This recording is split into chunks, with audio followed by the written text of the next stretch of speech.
recording from the Rio Grande Station in Salt Lake City. My name is Jedediah Rogers. I'm one of the editors of the Utah Historical Quarterly, and this is another one of our Utah History podcast interviews. Today I'm really happy to be with Andrew Hedges. He is an associate professor of church history and doctrine at Brigham Young University. And thanks for being here. Happy to be here. Maybe we can just to give our readers a sense of who you are, tell us a bit about where you're from, where you did your historical training, what your research focus is, and maybe a little bit about your publications. I am from Huntsville, Utah. I grew up there and currently live there. Went to Weber State, got a degree in zoology of all things, and actually started a master's program in biology at Utah State, and then got interested in history, and so did some work at BYU, and then ultimately my PhD at the University of Illinois, Urbana-Champaign, in American history, early American history. I've been teaching at BYU since about 1995. I did spend 3 years with the Joseph Smith papers. As an editor and as managing historian there for a time, and then returned to BYU.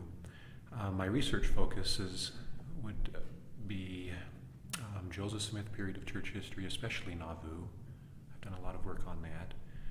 And then early Utah, the territorial period of Utah. I've probably done less on that, but hope to do more on that in the future. And this paper is one of the things I've wanted to do for a long time, looking at what people knew, what people back east knew about the Mormons in the earliest days of the settlement of the Salt Lake Valley. Mm-hmm. So, yeah, well, I mean, we'll get to that. Your article published in the Utah Historical Quarterly in a moment. I was really interested to hear that you're also sort of an environmental historian, that you're interested in environmental topics, and I wanted to say that so happy to hear that there's another environmental historian working in the field. And is there anything you want to say about that? What you're working on? Just probably not to where I could give any great details yet, but the environmental history of the Salt Lake Valley is a primary focus. I've got some different ideas about that. I'm really interested in the biotic history of the valley, and that, of course, is very much based on the physical history. It's very difficult to separate the two, but I do like to look at the decline and the rise and the ebb and the flow of animal life, bird life in the Salt Lake Valley, and how that has changed, and the factors that have affected it over the 19th century, 19th and 20th centuries. Mm-hmm. And I think your interest in the environment and in geography and in place comes out as well in this article. News from Salt Lake, 1847 to 49, just because so much of the reporting being done was about the geography, the landscape. Very much so. This was largely terra incognita for a lot of people, and even somewhat exotic as reports start trickling back. There's this great big lake of salt. There's these towering mountains. There's these hot springs and cold springs very close to each other, and there was a real interest, almost more of an interest in the place than there was in the people, the Latter-day Saints, the Mormons who were settling there. As you look through these articles, it's just repeated time and time again, the wonders of the area. Yeah. Well, so then set the stage. So here we have just a little bit of an introduction. You mentioned that you're writing about the multifaceted newspaper coverage of the Salt Lake Valley in the first years of Mormon settlement. And for listeners who are unaware, this is an article published in the forthcoming issue of the Utah Historical Quarterly, the summer 2016 issue. It's called News from Salt Lake, 1847 to 1849. And so, maybe set the stage. What did folks in the eastern United States know about the Mormons and about their new homeland, at the time of their arrival in 1847? Yeah. Well, as far as what they knew about the Mormons, most of it probably fairly negative. There'd been a lot of negative press, as early as the Ohio period, early 1830s, and then continuing on with the Mormon War in Missouri and Nauvoo. John C. Bennett had a book out. He had done a successful lecture tour. Joseph Smith had been killed. All of these things, to one degree or another, had been on the national news front, and most of it fairly negative. And so there was a kind of a negative perception about the Latter-day Saints. And then as far as the West goes, it was fairly one-dimensional as well, probably. Reports from trappers and travelers had been published in Eastern newspapers, probably as early as the 1820s, certainly into the 1830s. Little sketches and remarks from various people.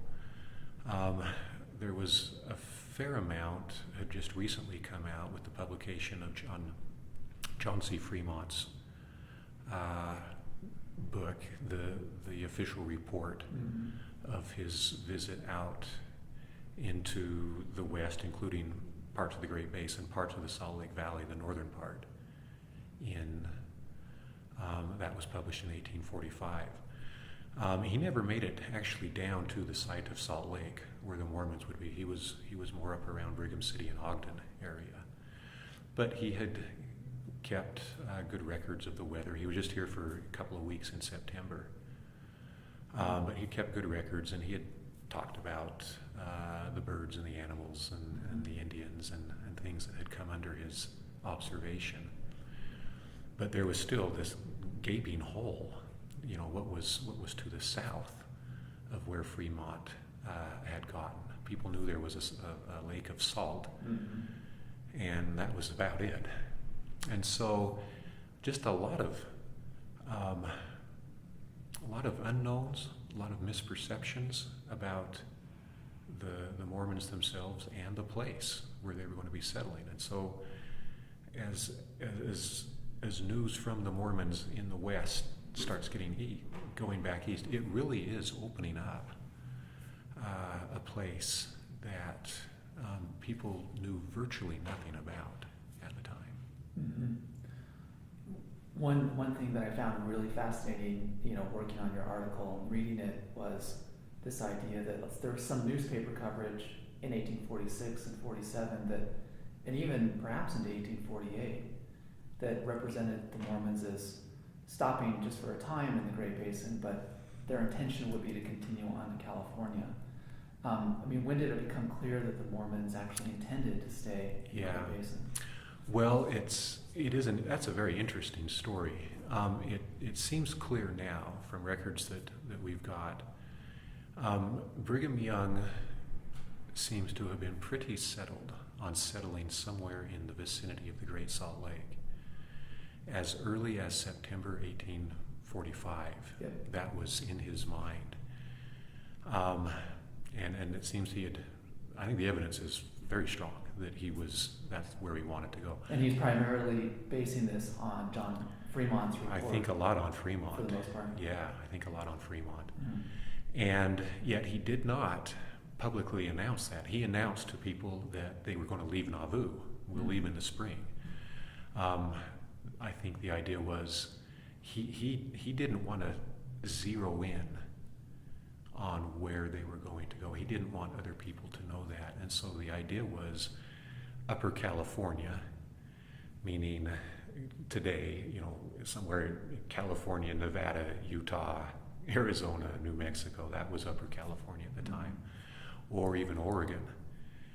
And that was the public message. We're heading somewhere out west. And the idea seemed to be once we had Sam Brannan come from New York, and with over 200 saints by boat, they ended up in San Francisco Bay.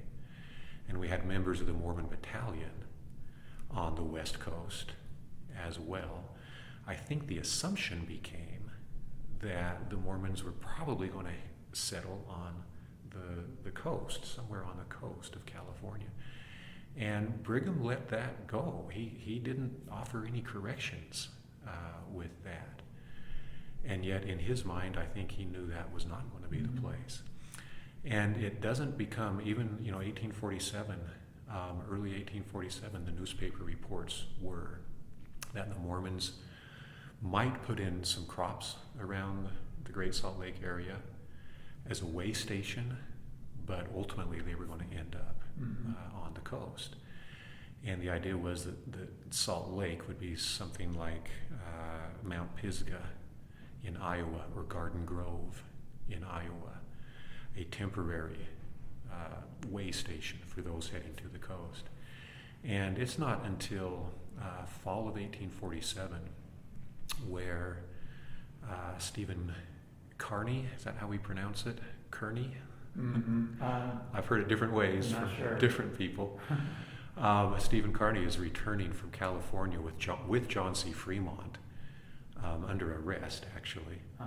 And he meets a group of Mormons heading to the valley, and they tell him that, no, we're not heading to the coast. Salt Lake Valley is going to be the permanent home. And so that it doesn't become public knowledge. This misconception that we're heading to the coast lasted until Kearney gets to Missouri and then starts telling people, and then it gets printed. Mormons are not heading to the coast. Salt Lake Valley is going to be their permanent home. Yeah. Do we have any sense for how Californians would have perceived the likelihood of Mormons, or the possibility of Mormons continuing on and settling in that territory? I mean, I guess there wouldn't have been like on the coast. Like on the coast. Yeah. What was the newspaper coverage like? It was spotty. You didn't have a whole lot of American Californians. Sure. Till the gold rush. But there were some there, and we do have some reports of American Californians almost up in arms at the thought of the Latter-day Saints settling in their midst.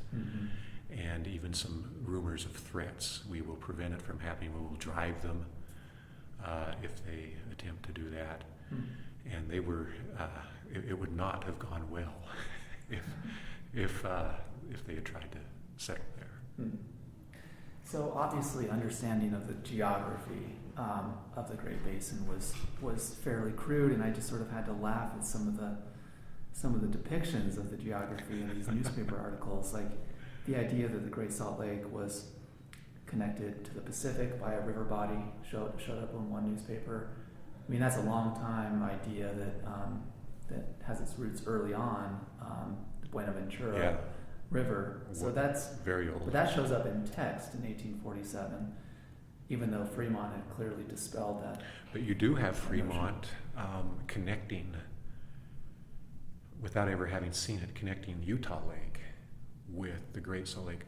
Utah Lake being more of an extension of the Great Salt Lake. An arm of the Great Salt Lake. Not connected by a river, but an arm of it. Yeah. I mean, even Fremont, the Pathfinder, the great explorer of the West, is perpetuating or creating misconceptions about the area. Yeah, certainly. I think the same newspaper article actually asserted that the Mormons were in the midst, as you note in your article, in the midst of the Blackfeet, Utah, and Crow tribes, right? Which is patently false. False. So comment on that, on some of the misperceptions, the misinformation. Yeah, well, it really was, like I said earlier, it really was terra incognita. The reports that had made it back east were spotty. They were incomplete. Even Fremont's very incomplete. there's just, I don't think we have an appreciation, or it's hard for us to appreciate today how little they knew about this area. It was off the beaten path in a lot of ways. Yes, there had been fur trappers down with Hudson Bay, Peter Skeen Ogden, and a host of others, honestly. But their agenda wasn't. Their agenda was after beaver and where were the beaver producing rivers, and you just didn't have. It just wasn't available, really. Well, how did the newspapers themselves distort information about the region? Because I found it interesting that generally, I mean, maybe you can tell us a little bit about this process, but you would have information that would derive perhaps from the Mormons, or perhaps from folks living outside of the Great Basin, and then that information would be printed in a newspaper article, and then another newspaper article would pick up that maybe reprint it, but in some cases completely just maybe paraphrase information that had been published previously, and in that way you have a cascading effect of misinformation being distributed. You really do, and no, that I could detect, no serious effort to make sure the information was accurate. So the way it kind of worked, the Post Office Act of 1792, passed by Congress, allowed newspaper editors to send one copy of their newspaper to every other editor in the country, free of postage. And so this was their AP at the time, and so you have just this interchange, this exchange of papers, continually taking place. And editors would read something from a paper they got, and if there was something that seemed interesting, they would either put it into their own paper or, like you say, try to summarize it. They were always under deadlines, like the rest of us. They were always behind. Often they would read things quickly, they would misunderstand it, and so their summary would introduce errors. Often they would drop words out. If they did try to reprint a complete article, they would miss words, critical words, negatives, and things like that change the meaning of things. And so it was, we've all played telephone, where you start a rumor on one end of a circle and you pass it down the line, everybody whispering in everybody's ear until you come to the end, and you can see how much it's changed from what was originally said. That was American journalism at the time, especially regarding something like the West. And then you also had, beginning in 1844, the timing was perfect. The telegraph became a means of disseminating information, but that too was open to all sorts of errors and perpetuating and introducing errors. And so even if you had something start fairly accurately, by the time it ended up in Bangor, Maine, in a newspaper, heavens knows what it actually could be saying, and how accurate it really was. Right. You give a really good example where the St. Joseph's, Missouri Gazette publishes that there had been intelligence that the Indians had murdered a number of men, women, and children in the city of Salt Lake.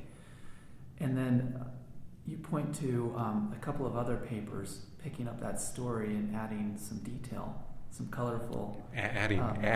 manufacturing. And so now the story became not just that Indians had murdered a number of men, women, and children, but that they had cruelly and barbarously murdered a large number of men, women, and children, and giving some other colorful sort of descriptions of the Native Americans. Of this massacre.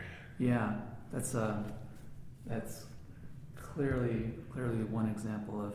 And that's the one that gets perpetuated. Oh, is it? More so than just kind of the bald-faced that there had been a murder, which was completely wrong in the first place. There had been no such murders taking place in the Salt Lake Valley. Mm-hmm. But it was the colorful, the colorful synopsis and commentary that gets picked up and perpetuated. Do you have any sense for where this original story would have come from?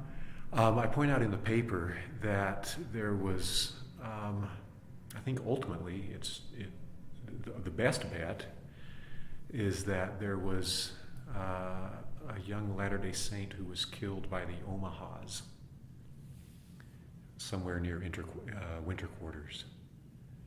And through whatever convoluted path that took, Mm-hmm. that ends up as an Indian massacre in the Salt Lake Valley. Yeah. Yeah. Well, what do we know about where this information that was being printed in these newspapers, where it came from?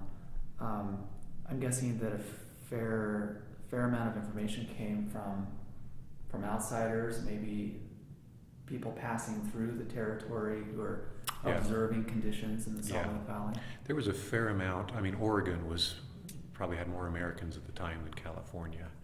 And there was a lot of back and forth between the states and Oregon. And so Oregon immigrants or travelers would meet Latter-day Saints as they were coming out and get information.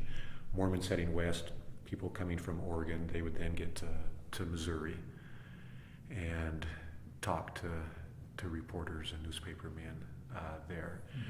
Mm-hmm. But even, the first year the Mormons were 1847, there were plenty who came out to the valley who returned to the States. Brigham Young himself returned to the States the same year he came out. Jesse Little, president of the Eastern States Mission, he came out in the summer of 1847, but then returned that fall. And he had a fair amount to say about what the conditions were like and what the situation was. So you really had both. You had non-Mormon travelers meeting Latter-day Saints, talking with them.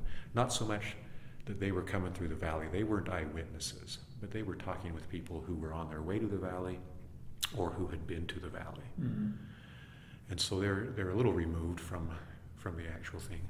And then you have Latter-day Saints themselves who had been to the valley and who were heading east. And, you'd like to think that they would be the most accurate, and probably in most cases they were. The Mormons? The Mormons, the eyewitnesses, but I have one account in there from the late Kimball, Heber C. Kimball's wife. She had come out and then written a letter to some friends back east, and that letter ends up getting published in the papers. And she just paints this very rosy picture of all the food and the good clothing and how genteel everybody was, and it would do honor to any congregation or any group back east to see how well off we are, here in the valley. And shortly after that, we get an epistle from Brigham Young. And, he doesn't mention Velate directly, but the essence of his is a lot of what she said was just pie in the sky. Things are rough out here.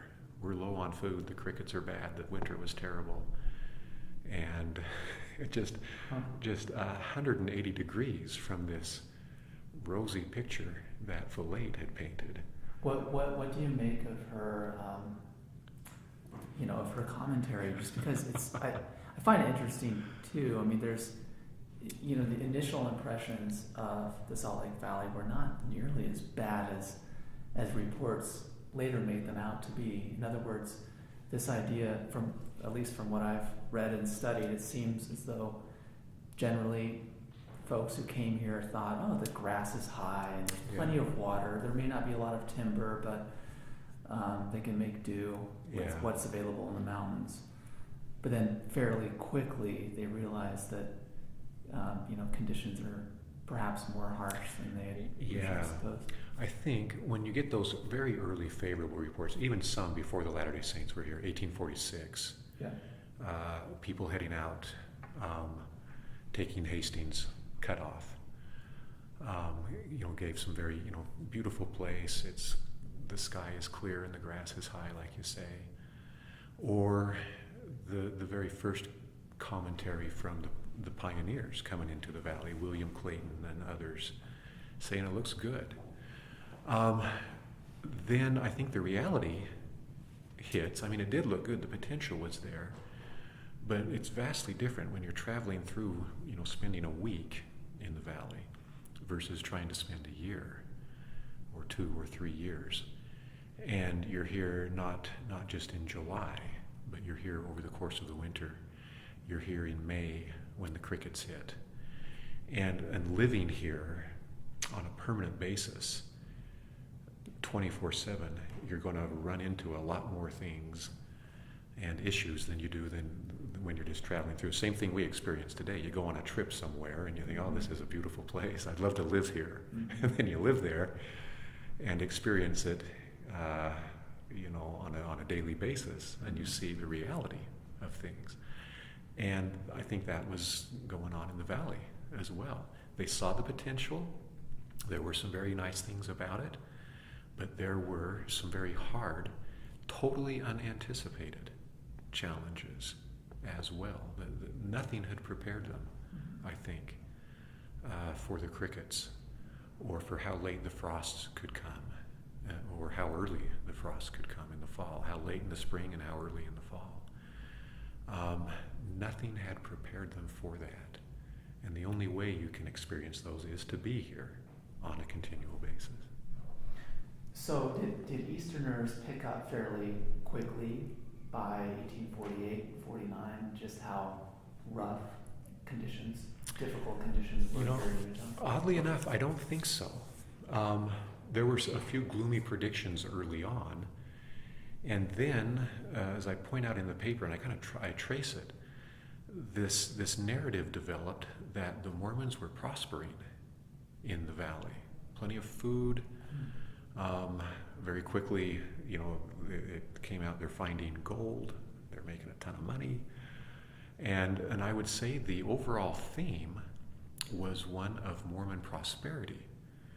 And Valade Kimball fueled that idea. Others did too. There were reports, I point out, there were reports of the crickets and of people being very low on rations. Those did make it to the papers. They weren't perpetuated. They weren't picked up and carried by other papers nearly to the extent that the prosperity reports were picked up and perpetuated. And I'm honestly not quite sure why that is. But that's how it came down. And so I think your average Easterner, 1847, 1848, the year of the crickets, 1849, I think the general idea was the Mormons are doing pretty well out there. And it's not, I mean, they're having a good time. They're doing great. Mm-hmm. What kind of an impression did Brigham Young and church leaders hope to convey about life and conditions in Utah? I mean, did they intend to represent it? I don't know if you have a sense of their intention or not, but was there any way an intention to represent it in a rosy picture, or not so, just to make sure that people stay away? I think it's a very good question. What we have from Brigham Young, fairly limited, and from other church leaders, but we have these general epistles he would send out kind of at the end of every year, the beginning of each year. And Brigham Young was very practical. And I think he saw the potential, definitely, but he did not want more people than could be sustained out here. And so he laid out, we're making improvements, here's what we've done, but here's the realities too. We are low on food, we are rationing food. The crickets are a problem. And so I think it was his second epistle that gets published, if I'm remembering correctly, he said, don't come unless you've got enough supplies to last you for quite a while out here. You're not going to be able to just sit down and start eating the fruit of the land at all. And so I don't think these rosy pictures weren't weren't coming so much from Brigham and church leaders. Mm. They were coming from rumors, from letters, from travelers. Brigham was more pragmatic than that. He realized there were limitations. Yes, we want it to grow, but it's got to be done carefully, and there's got to be a lot of preparation take place for those who are going to make it out here and be successful. Yeah, certainly. Well, we have to talk about gold mines in Utah. They were all over, that apparently. That was a very persistent rumor that circulated. It was, and just crazy, and it's almost like nothing could dislodge it. It seems gold in the mountains around the Great Salt Lake. One source, gold could be found on the shores of the Great Salt Lake. You stroll around and you pick it up, essentially. Obviously tied into the gold, outside of Sutter's Fort in California. I think tied into the fact that Mormons had been involved with the discovery of the gold in California. And then that just hits the rumor mill. And through the process that we've already talked about, the Mormons have gold. And the Mormons are living in the Salt Lake Valley. Ergo, there must be gold in the Salt Lake Valley and close. And you get people sending correctives, and they get printed, and then somebody else just sends something. They're mining it. They're getting rich. You can make $70 a day doing this. And maybe it's just because that's what people wanted to hear, but those are the stories that prevailed over any corrective that Brigham Young or anybody else could give. Do you have any sense for whether these rumors or reports had any kind of material impact on life in Utah? I mean, did anyone actually make it a point to see for themselves whether? That's a good question. I don't think so. I don't think so. I think it would have been more incidental on your way to the gold fields. Mm-hmm. Maybe somebody would have looked into it a little bit, but I didn't find any reports of any large parties heading out to Salt Lake to mine. Yeah. Nothing like that. Yeah. Thank goodness. Right. Well, one thing that you explore the first 2 or 3 years of newspaper coverage, in 2 or 3 years of the Mormons and white settlement in the Great Basin. How do we understand these first couple of years of newspaper coverage in relation to coverage that took place in the 1850s and the 1860s? Did issues expressed in the first years, 1847, 48, 49, carry over into the 1850s? Some actually probably did, some did not. The one that probably carried over the most was simply the unique nature of the land, the area, again, the environment. The Great Salt Lake, continued to be an object of fascination and interest. The hot and the warm springs, people heading out to California made it a point. If you read the later literature, the journals and the letters of 49ers and other gold seekers, it was sort of what you did when you came to Utah. You would go to a meeting and you would go to the hot springs, and if you had a little extra time, you'd try to get out of the lake and float in the Great Salt Lake. And those continued to be, they were of interest in the 1840s, and they continued to be of interest in the 1850s. Very quickly, I think people had a much better idea of the fact there was no gold, or at least that had been mined in the area. That rumor disappears. I think they get a much better idea of just what was available economically and what was not available, what foods you could buy, what foods you couldn't buy, clothing, and these rumors and ideas of Mormon prosperity, I think, became much more realistic, what the actual conditions were. So the thing that probably prevailed the most was just environmental issues. It was still just a very interesting place that way.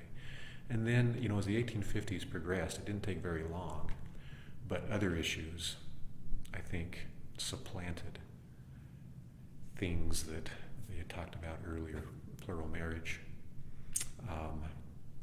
the idea very quickly that Brigham Young and the Mormons were in rebellion against federal officials. I mean, once we become a territory, federal officials come out very quickly, clash with Brigham Young and head back, and the runaway officials that you've probably heard about. And so that becomes more of an issue. And those I think very quickly eclipse polygamy, the idea of rebellion. Brigham Young is ruling with an iron hand. That was a spin-off of the whole thing. Those eclipse the things that have been talked about, I think, in the 1840s. Yeah. In the 1840s, 47 to 49, do we have a sense that the Mormons were a strange and unique people, as strange and unique as the landscape itself? Because I know that's sort of a theme that develops it does. later on in the 19th century. Do we have that early on? Not so much early on. I was surprised, honestly, at how little commentary and how little the reports focused on the Mormons themselves. You certainly see it with the 49ers and later. They would comment on Mormon dress, on Mormon attitudes, conversations, and things like that. Didn't really get that, 1847 to 49. The focus really was on the exotic nature of the environment. You've never seen anything like this place back east. And on rumors of gold and prosperity and some of these other strange stories that got perpetuated. Very little on the Mormons themselves. I was surprised. Interesting To see that, yeah. Yeah. Well, I mean, finally, so what do you see as being the significance of these newspaper reports to our understanding of Utah history? Good question. In a lot of ways, they don't add a whole lot of factual knowledge. We learned that this was going on, and we've never known that before. I wouldn't say that's the case, because so much of what was written was so incorrect, honestly. But that fact alone, I think one of the things that it should teach us about Utah history is just how remote we really were, how difficult the communication channels were in those very early years, and just how hard it was to get a correct understanding of what was happening here. I think it underscores the remoteness of the Latter-day Saint position here in the valley, that you might not get from reading far more accurate sources from people who were here, from Latter-day Saints and others who were actually here. I think we've got the facts down. What this paper shows is just when you look at Utah, the Salt Lake Valley, in the big picture of the United States, we really were in the middle of nowhere. That very clearly emerges from these sources. Well, definitely, it's it's a fascinating subject. Really fun and interesting stories that you highlight in your piece, and you're also a really nice, very clean writer, which I appreciate. Oh, that's great. So I think it's a great article. I hope everyone has a chance to read it. And thanks for sitting down and talking to me about it. Thank you. It's been fun.